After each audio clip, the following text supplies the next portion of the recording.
반갑습니다. 9월 15일 성경 읽기 다니엘서 10장에서 12장 말씀입니다. 이제 다니엘서 10장에서 12장은 인류의 마지막 종말에 관한 계시의 말씀이 되겠습니다. 그래서 하나님께서 다니엘을 통해서 이상 가운데 또 이 말씀을 이제 주셨습니다. 우리 10장을 읽겠습니다. 바사왕 고레스 3년에 한 일이 벨드사살이라 이름한 다니엘에게 나타났는데 그 일이 참되니 곧 큰 전쟁에 관한 것이라. 다니엘이 그 일을 분명히 알았고 그 이상을 깨달으니라.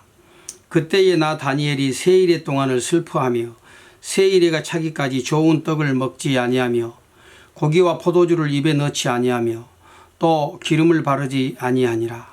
정월 24일에 내가 십대겔이라 하는 큰 강가에 있었는데 그때에 내가 눈을 들어 바라본즉 한 사람이 세마포 옷을 입고 허리에는 우바스 정금띠를 띠었고 그 몸은 황옥 같고 그 얼굴은 번갯빛 같고 그 눈은 횃불 같고 그 팔과 발은 빛난 녹과 같고 그 말소리는 무리의 소리와 같더라. 이 이상은 나 다니엘이 홀로 보았고 나와 함께한 사람들은 이 이상은 보지 못하였어도 그들이 크게 떨며 도망하여 숨었었느니라. 그러므로 나만 홀로 있어서 이 큰 이상을 볼 때에 내 몸에 힘이 빠졌고 나의 아름다운 빛이 변하여 썩은 듯 하였고 나의 힘이 다 없어졌으나 내가 그 말소리를 들었는데 그 말소리를 들을 때에 내가 얼굴을 땅에 대고 깊이 잠들었었느니라. 한 손이 있어 나를 어루만지기로 내가 떨더니 그가 내 무릎과 손바닥이 땅에 닿게 일으키고 내게 이르되 은총을 크게 받은 사람 다니엘아, 내가 네게 이르는 말을 깨닫고 일어서라. 내가 네게 보내심을 받았느니라. 그가 내게 이 말을 한 후에 내가 떨며 일어서매 그가 내게 이르되 다니엘아, 두려워하지 말라. 네가 깨달으려 하여 네 하나님 앞에 스스로 겸비케 하기로 결심하던 첫날부터 네 말이 들으신 바 되었으므로 내가 네 말로 인하여 왔느니라. 그런데 바사국 군이 20일 동안 나를 막았으므로 내가 거기 바사국 왕들과 함께 머물러 있었더니 군장 중 하나 미가엘이 와서 나를 도와주므로 이제 내가 말일에 내 백성에 당할 일을 내게 깨닫게 하러 왔노라. 대저 이 이상은 오랜 후의 일이니라. 그가 이런 말로 내게 이를 때에 내가 곧 얼굴을 땅에 향하고 벙벙하였더니 인자와 같은 이가 있어 내 입술을 만진지라. 내가 곧 입을 열어 내 앞에 섰는 자에게 말하여 가로되 내 주여, 이 이상을 인하여 큰 힘이 내게 더함으로 내가 힘이 없어졌나이다. 내 몸에 힘이 없어졌고 호흡이 남지 아니하사오니 내 주의 이 종이 어찌 능히 내 주로 더불어 말씀할 수 있으리이까. 또 사람의 모양 같은 것 하나가 나를 만지며 나로 강건케 하여 가로되 은총을 크게 받은 사람이여 두려워하지 말라. 평안하라. 강건하라. 그가 이같이 내게 말하며 내가 곧 힘이 나서 가로되 내 주께서 나로 힘이 나게 하셨사오니 말씀하옵소서. 그가 이르되 내가 어찌하여 네게 나온 것을 네가 아느냐. 이제 내가 돌아가서 바사군과 싸우려니와 내가 나간 후에는 헬라군이 이를 것이라. 오직 내가 먼저 진리의 글에 기록된 것으로 네게 보이리라. 나를 도와서 그들을 대적하는 자는 너희 군 미가엘 뿐이니라. 다니엘이 고레스 왕 3년에 큰 전쟁에 관한 그런 이제 한 이상을 보았죠. 그래서 이제 그것을 보고 굉장히 마음이 슬펐습니다. 그는 참 젊은 소년의 때에 바벨론에 끌려와서 70년 동안 고스란히 포로 생활을 견디어내고 그러나 그 가운데서도 끝까지 하나님 앞에서 신앙을 지키고 믿음으로 삶으로 참 존귀한 그런 자리에 처하게 되었었는데, 그런데 이제 조국으로 다시 포로들이 돌아가고 또 조국에서는 성전을 세운다는 말이 들려왔었고, 그러다가 또 이제 성전이 세우는 일이 방해자들에 의해서 중단되고 하는 이런 소식이 있는데, 이제는 좀 나라가 회복되고 이제는 또 하나님의 백성들이 하나님 안에서 평안한 삶을 누릴까 생각했는데 다시 또 이렇게 전쟁의 소식이 있게 된다고 하는 이런 일들을 보았을 때에 다니엘이 너무너무 슬퍼서 하나님 앞에서 2절에 보면 내가 세일에 동안 슬퍼하며 세일이가 차기까지 좋은 떡을 먹지 아니하며 고기와 포도주를 입에 넣지 아니하며 또 기름을 바르지 아니하니라. 하나님 앞에 이제 금식하면서 탄식하면서 그렇게 기도한 것이죠. 자, 그런데 이렇게 기도할 때에 하나님이 그것을 들으셨다는 거예요. 12절에 보면 그가 내게 이르되 다니엘아 두려워하지 말라. 네가 깨달으려 하여 내 하나님 앞에 스스로 겸비케 하기로 결심하던 첫날부터 내 말이 들으신 바 되었으므로 하나님이 성도의 기도를 들으시는 거예요. 하나님이 경건한 마음으로 하나님을 사랑하고 하나님 앞에 나아가는 자의 그 목소리를 바로 들으셨다는 것이죠. 그래서 이제 그 다니엘을 도와주러 이렇게 오게 되는 것입니다.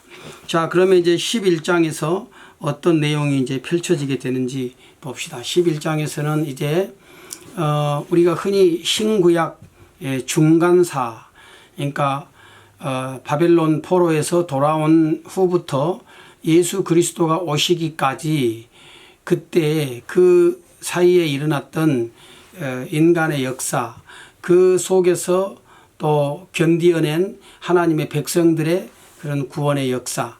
자, 이제 이런 역사가 어떻게 펼쳐지는지 11장에서 말씀을 합니다. 이때 다니엘은 이 시대를 경험하지도 않았었지만 그러나 하나님께서 이상 가운데 어떻게 그 역사가 펼쳐지게 되는지를 쭉 이렇게 말씀하고 그 가운데서 하나님의 백성들이 어떤 고난을 겪고 그 고난 가운데서도 어떻게 승리하게 되는지를 말씀하고 있습니다. 11장을 봅시다. 좀 11장이 긴데요. 45절까지 있는데 끝까지 먼저 다 읽도록 하겠습니다. 내가 또 메대 사람 다리오 원년에 일어나 그를 돕고 강하게 한 일이 있었느니라. 이제 내가 참된 것을 내게 보이리라. 보라, 바사에서 또 새 왕이 일어날 것이요 그 후에 넷째는 그들보다 심히 부요할 것이며 그가 그 부요함으로 강하여진 후에는 모든 사람을 격동시켜 헬라국을 칠 것이며 장차 한 능력 있는 왕이 일어나서 큰 권세로 다스리며 임의로 행하리라. 여기 이제 장차 일어날 큰 그 왕, 능력 있는 왕은 헬라의 알렉산더 대왕을 지칭하고 있습니다. 그래서 자, 그렇게 이제 임의로 행하리라. 그러나 그가 강성할 때에 그 나라가 갈라져서 천하사방에 나누일 것이다. 알렉산더 대왕은 아주 젊은 나이에 32살에 죽었습니다. 그러자 그가 그 전쟁을 통해서 차지했던 영토가 4개로 분할되지요. 분할돼서 이제 각자 이렇게 각 지역을 다스리는 분봉왕들이 나오게 되어졌던 것입니다. 지금 그 말씀을 하고 있는 것입니다. 그 나라가 갈라져 천하사방에 나누일 것이나 그 자손에게로 돌아가지도 아니할 것이요 또 자기가 주장하던 권세대로도 되지 아니하리니 이는 그 나라가 뽑혀서 이 외의 사람들에게로 돌아갈 것이니라. 그러니까 알렉산더의 후계자는 알렉산더의 자손이 아닌 다른 사람들이 그 땅을 이렇게 차지하게 될 것이라는 이제 그런 말씀입니다. 남방의 왕은 강할 것이나 여기 남방 왕은 애굽을 지칭합니다. 남방 왕은 강할 것이나 그 군들 중에는 하나는 그보다 강하여 권세를 떨치리니 그 권세가 심히 클 것이요 몇 해 후에 그들이 서로 맹약하리니 곧 남방 왕의 딸이 북방 왕에게 나가서 화친하리라. 여기 이제 북방 왕은 셀리쿠스 왕조가 다스리던 시리아를 지칭하고 있습니다. 이 알렉산더가 죽은 후에 나라가 넷으로 나누거든요. 그 가운데 하나가 이 시리아 또 이렇게 그 이란, 이라크 이쪽 이제 지역을 통치했던 왕이 셀류쿠스 왕조인데 바로 지금 그 북방왕은 바로 그 왕을 말씀하고 있습니다. 북방 왕에게 나아가서 화친하리라. 그러나 이 공주의 힘이 쇠하고 그 왕은 서지도 못하며 권세가 없어질 뿐 아니라 이 공주와 그를 데리고 온 자와 그를 낳은 자와 그때에 도와주던 자가 다 버림을 당하리라. 정략 결혼을 하는 것이죠. 그러나 이 공주의 본족에서 난 자 중 하나가 그의 위를 이어 북방왕 수리아를 말합니다. 북방왕의 군대를 치러 와서 그 성에 들어가서 그들을 쳐서 이기고 그 신들과 부어 만든 우상들과 그 은과 금의 아름다운 기구를 다 노략하여 애굽으로 가져갈 것이요 몇 해 동안은 그가 북방왕을 치지 아니하리라. 북방왕이 남방왕의 나라로 쳐들어갈 것이나 자기 본국으로 물러가리라.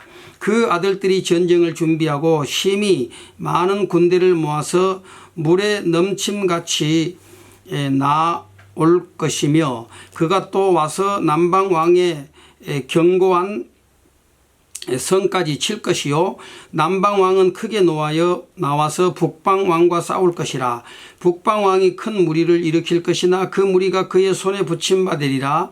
그가 큰 무리를 사로잡은 후에 그 마음이 스스로 높아져서 수만 명을 엎드러뜨릴 것이나 그 세력은 더하지 못할 것이요 북방왕은 돌아가서 다시 대군을 전보다 더 많이 준비하였다가 몇 해 후에 그 대군과 많은 물건을 거느리고 오리라.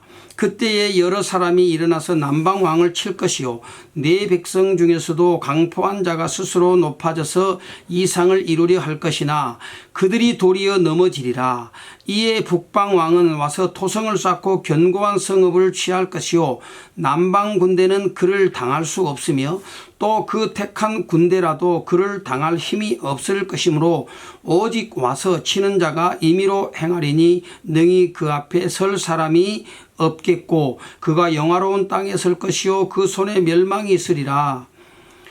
그가 결심하고 전국의 힘을 다하여 이르렀다가 그와 화친할 것이요 또 여자의 딸을 그에게 주어 그 나라를 패망케 하려 할 것이나 이루지 못하리니 그에게 무익하리라. 그 후에 그가 얼굴을 섬들로 돌이켜 많이 취할 것이나 한 대장이 있어서 그의 보이는 수욕을 싣고 그 수욕을 그에게 돌릴 것이므로 그가 드디어 그 얼굴을 돌이켜 자기 땅 산성들로 향할 것이나 거쳐 넘어지고 다시는 보이지 아니하리라. 그 위를 이을 자가 도색하는 자로 그 나라의 아름다운 곳으로 두루다니게 할 것이나 그는 분노함이나 싸움이 없이 몇 날이 못되어 망할 것이요. 그 왕권이 단명한다는 거죠. 여기 앞에 있던 이제 북방 왕은 안티오쿠스 3세라고 그럽니다. 안티오쿠스 3세가 참 굉장히 정복력이 강했던 그런 사람이었는데 끊임없이 이제 남방 왕과 유다 애굽과 싸우는 것이죠. 그런데 언제나 이 유다는 그 북방과 남방 사이에 끼어 있어서 많은 이제 어려움들을 당했던 것이죠. 자, 21절 보세요. 또 그 위를 이을 자는 한 비천한 사람이라. 이제 안티오쿠스 3세 후에 셀류쿠스 필라스토스라고 하는 그 이제 사람이 잠시 정권을 잡았는데 그 뒤를 이어서 안티오쿠스 4세가 이제 정권을 잡게 됩니다. 이 안티오쿠스 4세는 유다의 역사에 있어서 가장 큰 해악을 끼쳤던 그런 인물이죠. 흔히 이제 안티오쿠스 에피파네스라고 이렇게 부르는데요. 자, 이제 이 왕에 대한 지금 이야기를 하고 있습니다. 21절 또 그 위를 이을 자는 한 비천한 사람이라. 나라 영광을 그에게 주지 아니할 것이나 그가 평안한 때를 타서 괴혈로 그 나라를 얻을 것이며 넘치는 물 같은 군대가 그에게 넘침을 입어 패할 것이요 동맹한 왕도 그렇게 될 것이며 그와 약조한 후에 그는 거짓을 행하여 올라올 것이요 적은 백성을 거느리고 강하게 될 것이며 그가 평안한 때에 그 도의 가장 기름진 곳에 들어와 그 열조와 열조의 조상이 행하지 못하던 것을 행할 것이요 그는 노력하며 탈취한 재물을 무리에게 흩어주며 모략을 베풀어 얼마 동안 산성들을 칠 것인데 때가 이르기까지 그리하리라. 그가 그 힘을 떨치며 용명을 발하여 큰 군대를 거느리고 남방 왕을 칠 것이요 남방 왕도 심히 크고 강한 군대를 거느리고 맞아 싸울 것이나 능히 당하지 못하리니 이는 그들이 모략을 베풀어 그를 치민이라. 자기의 진미를 먹는 자가 그를 멸하리니 그 군대가 흩어질 것이요 많은 자가 엎드러져 죽으리라. 이 두 왕이 마음에 서로 해하고자 하여 한 밥상에 앉았을 때에 거짓말을 할 것이라 일이 형통하지 못하리니 이는 작정된 기한에 미쳐서 그 일이 끝날 것임이니라. 북방 왕은 안티오쿠스 4세 에피파네스를 지금 말하는 겁니다. 북방 왕은 많은 재물을 가지고 본국으로 돌아가리니 그는 마음으로 거룩한 언약을 거스리며 임의로 행하고 본토로 돌아갈 것이며 작정된 기한에 그가 다시 나와서 남방에 이를 것이나 이번에 그 전번만 못하리니 이는 기띔의 배들이 이르러 그를 칠 것임이라. 그가 낙심하고 돌아가며 거룩한 언약을 하나고 임의로 행하며 돌아가서는 거룩한 언약을 배반하는 자를 중히 여길 것이며 군대는 그의 편에 서서 성소 곧 견고한 곳을 더럽히며 매일 드리는 제사를 폐하며 멸망케 하는 미운 물건을 세울 것이며 그가 또 언약을 배반하고 악행하는 자를 괴율로 타락시킬 것이나 오직 자기의 하나님을 아는 백성은 강하여 용맹을 발하리라. 이제 안티오쿠스 4세 안티오쿠스 에피파네스가 이 유다를 아주 유린하지요. 그래서 성전에서 제사를 못 드리게 하고 또 그 성전에 우상을 세워놓고 아주 참 하나님 앞에 얼마나 교만하게 행한지 모릅니다.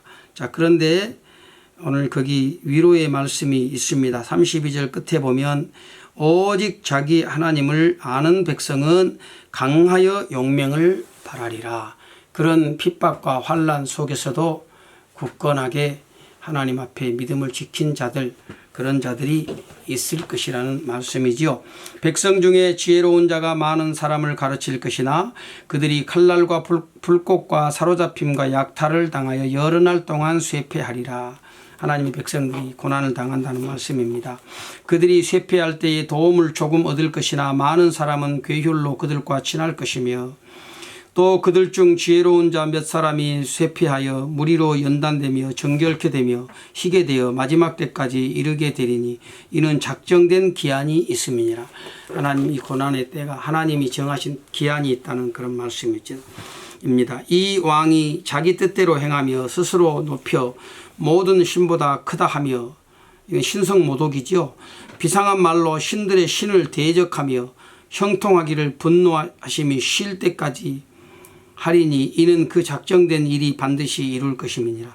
그가 모든 것보다 스스로 크다 하고 그 열조의 신들과 여자의 사모하는 것을 돌아보지 아니하며 아무 신이든지 돌아보지 아니할 것이나 그 대신에 세력의 신을 공경할 것이요 또 그 열조가 알지 못하던 신에게 금은 보석과 보물을 드려 공경할 것이며 그는 이방 신을 짓입어 크게 견고한 산성을 취할 것이요 무릇 그를 안다 하는 자에게는 영광을 더하여 여러 백성을 다스리게도 하며 그에게서 뇌물을 받고 땅을 나눠주기도 하리라.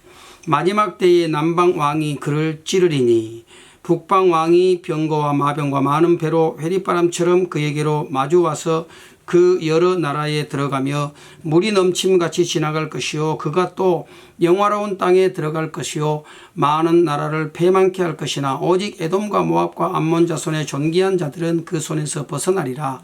그가 열국에 그 손을 펴리니 애굽 땅도 면치 못할 것이므로 그가 권세로 애굽의 금은과 모든 보물을 잡을 것이요 리비아 사람과 구스 사람이 그의 시종이 되리라. 그러나 동북에서부터 소문이 이르러 그로 번민케 하므로 그가 분노하여 나가 많은 무리를 다 도륙하며 진멸코자 할 것이요 그가 장막 궁전을 바다와 영화롭고 거룩한 산 사이에 베풀 것이나 그의 끝이 이르리니 도와줄 자가 없으리라. 자, 마지막 최후에 이제 에피파네스가 발악을 하지요. 발악을 하지만 그러나 결국은 끝이 나게 된다. 끝이 이르게 됨을 말씀하고 있습니다. 그래서 원래 인간 나라의 모든 왕들의 역사가 이렇게 서로 땅을 차지하려고 세력을 확장시키는 전쟁의 역사인데 그러나 그 전쟁의 역사의 배후에서 하나님께서 그 모든 것들을 다 조종하시고 아무리 강한 것도 하나님이 약하게 하시면 한순간에 무너지지 않습니까? 그것이 우리가 앞에서 보았던 알렉산더의 그 왕성한 정복력을 꺾어버리신 하나님이심을 우리가 보게 됩니다. 오늘 여기 안티오쿠스 에피파네스가 신성 모독하고 하나님의 백성들을 괴롭히고 참 기세등등하게 행했지만 결국은 그의 끝이 이르게 된다. 하나님께서 그의 종말을 이렇게 한정해 놓으셨던 것이지요. 자, 12장 봅시다. 이제 그때에 네 민족을 호위하는 대군 미가엘이 일어날 것이요 또 환란이 있으리니 이는 개국 이래로 그때까지 없던 환란일 것이며 그때에 네 백성 중 무릇 책에 기록된 모든 자가 구원을 얻을 것이라.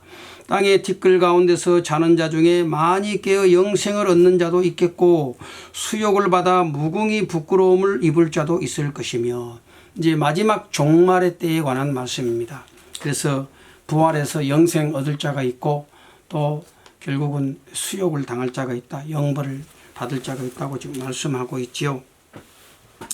지혜 있는 자는 궁창의 빛과 같이 빛날 것이요 많은 사람을 옳은 대로 돌아오게 한 자는 별과 같이 영원토록 비치리라. 다니엘아, 마지막 때까지 이 말을 간수하고 이 글을 봉함하라. 많은 사람이 빨리 왕래하며 지식이 더하리라. 나 다니엘이 본즉 다른 두 사람이 있어 하나는 강리편 언덕에 섰고 하나는 강저편 언덕에 섰더니 그 중에 하나가 세마포 옷을 입은 자 곧 강물 위에 있는 자에게 이르되 이 기사의 끝이 어느 때까지냐 하기로, 내가 들은즉 그 세마포 옷을 입고 강물 위에 있는 자가 그 좌우 손을 들어 하늘을 향하여 영생하시는 자를 가리켜 맹세하여 가로되 반드시 한때 두때 반때를 지나서 성도의 권세가 다 깨어지기까지니 그렇게 되면 이 모든 일이 다 끝나리라 하더라. 내가 듣고도 깨닫지 못한지라. 내가 가로되 내 주여 이 모든 일의 결국이 어떠하겠삼나이까. 그가 가로되 다니엘아 갈지어다. 대저 이 말은 마지막 때까지 간수하고 봉함할 것임이니라. 많은 사람이 연단을 받아 스스로 정결케 하며 희귀할 것이나 악한 사람은 악을 행하리니 악한 자는 아무도 깨닫지 못하되 오직 지혜 있는 자는 깨달으리라. 매일 드리는 제사를 폐하며 멸망케 할 미운 물건을 세울 때부터 1290일을 지낼 것이요 기달에서 1335일까지 이르는 그 사람은 복이 있으리라. 너는 가서 마지막을 기다리라. 이는 네가 평안히 쉬다가 끝날에는 내 업을 누릴 것임이니라. 이제 마지막 날에 대한 어떤 그 비밀을 다니엘이 알고 싶어서 이렇게 물어보는데 그것은 알려주지 않지요. 그래서 봉함하라고 말하지 않습니까? 4절 말씀에 보면 다니엘아 마지막 때까지 이 말을 간수하고 이 글을 봉함하라 그랬습니다. 다니엘이 계속해서 알고 싶어 해요. 그래도 끝까지 알려주지 않지요. 9절에 보면 그가 가로되 다니엘아 갈지어다. 대저 이 말은 마지막 때까지 간수하고 봉함할 것임이니라. 마지막 종말에 관한 그런 이제 인류 역사의 종말에 관한 그런 이상을 다니엘에게 보여주셨습니다. 그러나 하나님께서 이것은 감추어 두라, 봉함해 두라고 말씀하지요. 우리는 계시록을 통해서 그 봉함되었던 말씀이 열리게 된 것을 보지 않습니까?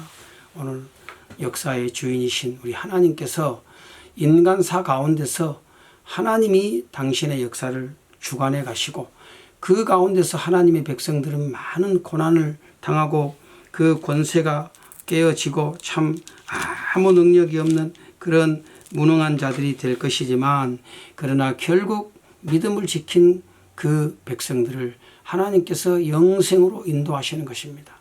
이렇게 다니엘서는 이제 마지막 참 이 소망으로 끝을 맺고 있죠. 오늘 하나님이 우리의 모든 삶의 진정한 주인이시고 또 우리 삶을 인도해 가시고 또 우리의 결국을 형통하게 하실 줄로 믿습니다. 어떤 고난과 어려움, 역경 속에서도 우리의 믿음을 잃지 말고 꿋꿋하게 하나님 앞에서 이 신앙의 삶을 살아갑시다. 우리 주님 앞에 우리가 다시 일어나서 깨어서 영생을 얻는 그런 날을 소망하면서 오늘 우리의 믿음의 경주를 잘해서 하나님 앞에 참 다니엘이 받았던 그런 칭찬 우리도 함께 듣는 그런 은혜가 있어야 되겠습니다.